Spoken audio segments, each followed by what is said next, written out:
अस्सलाम वालेकुम व्यूवर्स, आज एक नया चैप्टर स्टार्ट कर रहे हैं हम और चैप्टर का नाम है किंगडम एनिमेलिया। ठीक है, किंगडम एनिमेलिया मतलब इस किंगडम के अंदर हम एनिमल्स के बारे में पढ़ेंगे।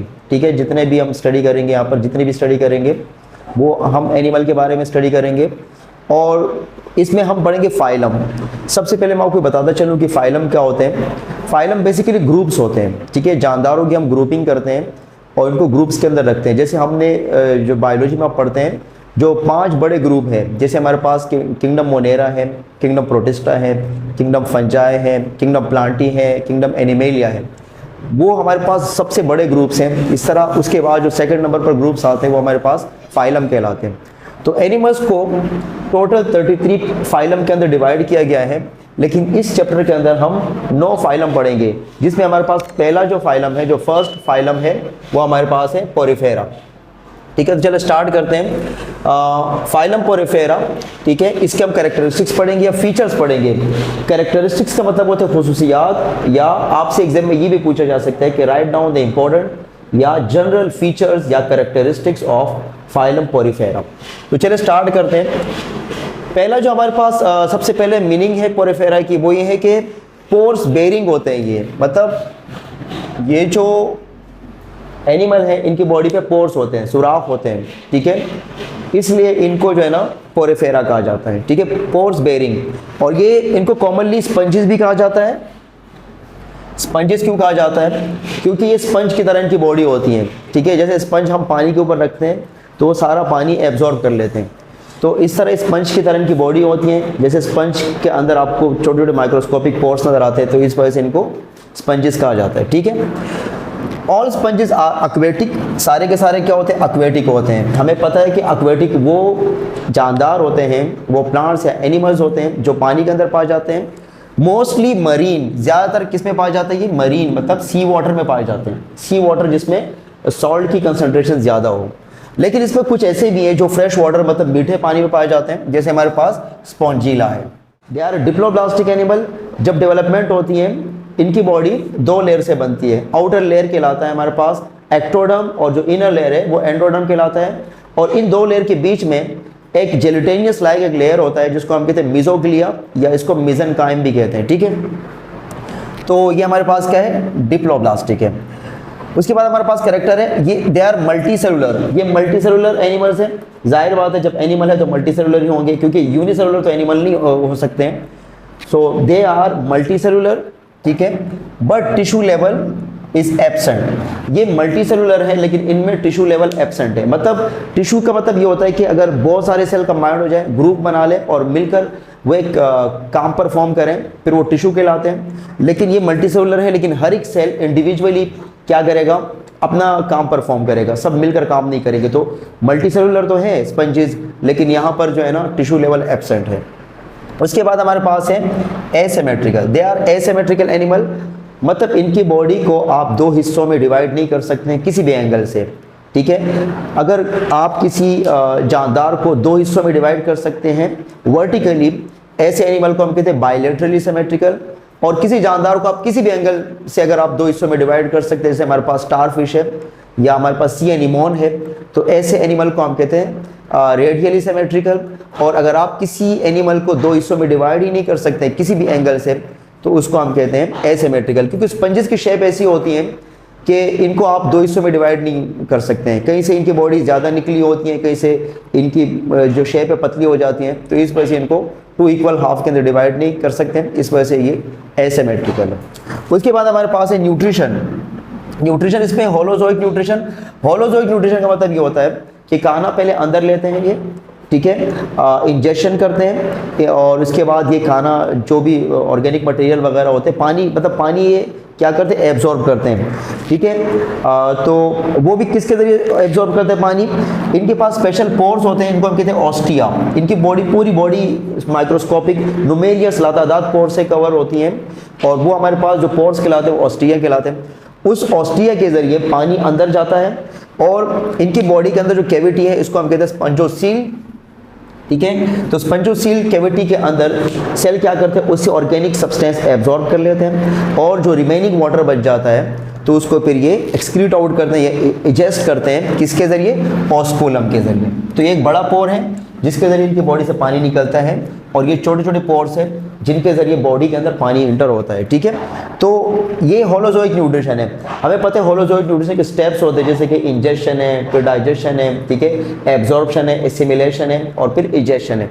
इस तरह पोरिफेरा भी इस तरह अपनी न्यूट्रिशन हासिल करते हैं। तो न्यूट्रिशन इसमें क्या है, होलोजोइक है। उसके बाद हमारे पास कुछ एग्जाम्पल हैं यहाँ पर, जैसे हमारे पास साइकन है, ठीक है, यूप्लक्टेला है, ठीक है, यूप्लक्टेला है और स्पॉन्जिला है।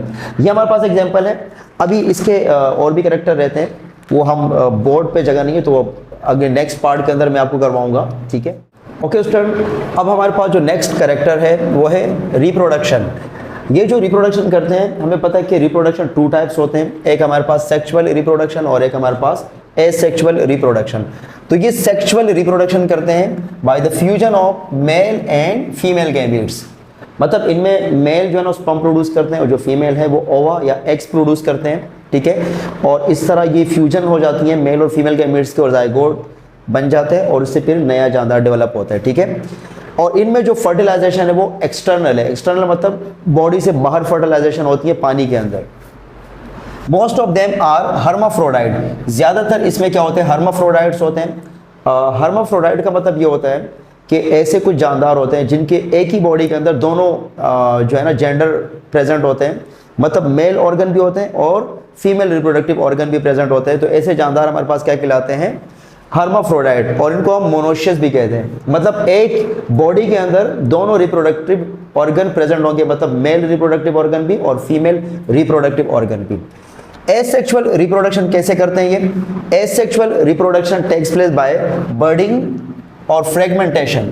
बर्डिंग एक प्रोसेस है जिसमें जो पेरेंट्स बॉडी है इसके ऊपर आउट ग्रोथ जो है ना डेवलप हो जाता है और फिर वो ग्रो करते करते हैं वो इतना भारी हो जाता है कि अपने पेरेंट्स से डिटैच हो जाते हैं और नीचे गिरने के बाद वो खुद ही ग्रो करना स्टार्ट करते हैं, इंडिविजुअली एक नए ऑर्गेनिज्म के अंदर डेवलप हो जाता है, ठीक है। फ्रेगमेंटेशन का मतलब क्या होता है कि एक जानदार के अगर आप बहुत सारे टुकड़े बना दें, जैसे स्टारफिश है उसके अगर हम 3-4 टुकड़े बना दें तो हर एक टुकड़ा जो है, हर एक फ्रेगमेंट्स जो है ना एक कंप्लीट ऑर्गेनिज्म के अंदर डेवलप हो जाएगा और इस अमल को हम कहते हैं फ्रेगमेंटेशन। तो इनमें फ्रेगमेंटेशन भी कॉमन है, ठीक है। उसके बाद हमारे पास ये सीसाइल होते हैं, they are sessile, they can not move. हमारे पास जानदार जो है 2 टाइप्स के होते हैं। कुछ जानदार मूव कर सकते हैं, जैसे हमारे पास एनिमल्स हैं ज़्यादातर वो एक जगह से दूसरी जगह मूव करते हैं, ऐसे जानदारों को हम कहते हैं मोटाइल्स।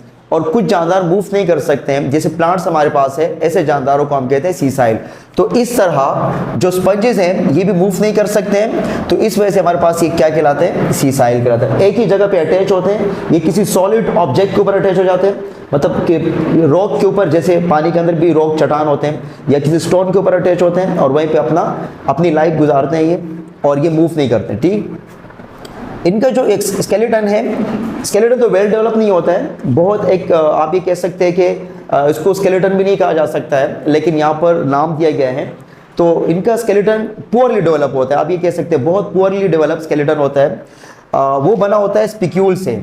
अब ये स्पिक्यूल्स क्या है, स्पिक्यूल यहाँ पर मैंने मेंशन किया है, ये नीडल लाइक स्ट्रक्चर होते हैं, बिल्कुल ये जो मैंने रेड से यहाँ पर मेंशन किया है, नीडल लाइक स्ट्रक्चर होते हैं और ये हार्ड होते हैं, इनको हम कहते हैं स्पिक्यूल्स। और ये स्पिक्यूल खुद किससे बने होते हैं, या तो ये कैल्शियम कार्बोनेट से बने होते हैं या ये सिलिका से बने होते हैं, ठीक है। तो इनका जो इंटरनल स्केलेटन है आपने याद रखना है कि स्पिक्यूल से बना होता है। अच्छा, बॉडी कंटेंट स्पॉन्जिंग, इनकी बॉडी में एक और केमिकल भी पाया जाता है जिसको हम स्पॉन्जिंग कहते हैं, जैसे मैंने यहाँ पर ये ब्लू से मैंने मेंशन किया है, ठीक है। तो ये हमारे पास क्या कहलाता है, स्पॉन्जिंग। और ये फाइब्रस लाइक स्ट्रक्चर होते हैं, ये स्पंजेस की बॉडी को फ्लेक्सिबिलिटी प्रोवाइड करते हैं और सॉफ्टनेस प्रोवाइड करते हैं, सॉफ्टनेस एंड फ्लेक्सिबिलिटी। नेक्स्ट हमारे पास कैरेक्टर है रेस्पायरेशन, एक्सक्रीशन, ठीक है। ये जो एक्सक्रीशन है, रेस्पायरेशन है, ये किससे होता है, डिफ्यूजन से होता है, क्योंकि इनके पास कोई वेल डेवलप सिस्टम नहीं होता है, ना इनके पास कोई ऑर्गन होता है, यहाँ तक कि इनके पास टिश्यूज़ भी नहीं होते हैं, ठीक है। तो ये जो एक्टिविटीज़ है ये किससे परफॉर्म करते हैं, डिफ्यूजन से। क्लियर हो गई बात। इनके पास नर्वस टिश्यूज़ भी नहीं, सेल भी नहीं होते, मतलब जैसे कि न्यूरॉन्स वगैरह है। यहाँ पर मैंने डायग्राम बनाई है, इसमें आपको ये जो 3 लेयर नज़र आ रहे हैं, सबसे पहले आपने ये समझना है, एक ये रेड सेल से मैंने लेयर बनाई है, एक ये ब्लू सेल से मैंने लेयर बनाई है, और एक बीच में एक लेयर है। ये सबसे ये इनर साइड पे जो हमारे पास है, ये हमारे पास क्या कहलाएगा, एंडोडर्म कहलाएगा। ठीक है, ये हमारे पास एंडोडर्म लेयर है, और ये जो आउटर है ये हमारे पास एक्टोडर्म है। और इन 2 लेयर के बीच में आपको जो मटेरियल नज़र आ रहा है, जो जेली लाइक या जेलेटिनियस लाइक आपको स्ट्रक्चर नज़र आ रहा है, ये हमारे पास है मेसोग्लिया, जिसके अंदर आपको स्पिक्यूल्स और स्पॉन्जिंग नज़र आ रहा है। जिन सेल से बना होता है उन सेल्स को हम कहते हैं कोएनोसाइट्स, या इनको हम कॉलर सेल्स कहते हैं। ठीक है, कोएनोसाइट्स या कॉलर सेल्स, आपने ये बात याद रखनी है। जो आउटर लेयर है ये जिन सेल से बना होता है उन सेल्स को हम कहते हैं एपिथेलियल सेल्स। आपने ये भी याद रखना है कि जो हमारे पास कॉलर सेल्स हैं या कोएनोसाइट्स हैं, इनके अंदर फ्लैजेला होते हैं, ये नज़र आ रहे हैं। और ये फ्लैजेला किस में हेल्प करता है, ये पानी को पुश करते हैं अंदर की तरफ, क्योंकि हमें पता है कि पानी अंदर आता है ऑस्टिया के ज़रिए, और फिर उस पानी को ये जानदार क्या करते हैं, फिल्टर करते हैं। है जिसको हम मेसोग्लिया कहते हैं, या जिसको हम मेसेनकाइम कहते हैं। ये किससे बना, स्पिक्यूल से और स्पॉन्जिंग से बना होता है। ठीक है, इसके अलावा आपको एक बड़ा सेल भी नज़र आ रहा है, ये जो मैंने एक लार्ज सेल बनाया है, इस सेल को हम कहते हैं पोरोसाइट सेल। और इस पोरोसाइट सेल के अंदर आपको एक पोर भी नज़र आ रहा है, जिसको हम कहते हैं ऑस्टिया। ठीक है, so this is all about the characteristics of phylum Porifera और स्पॉन्जेस।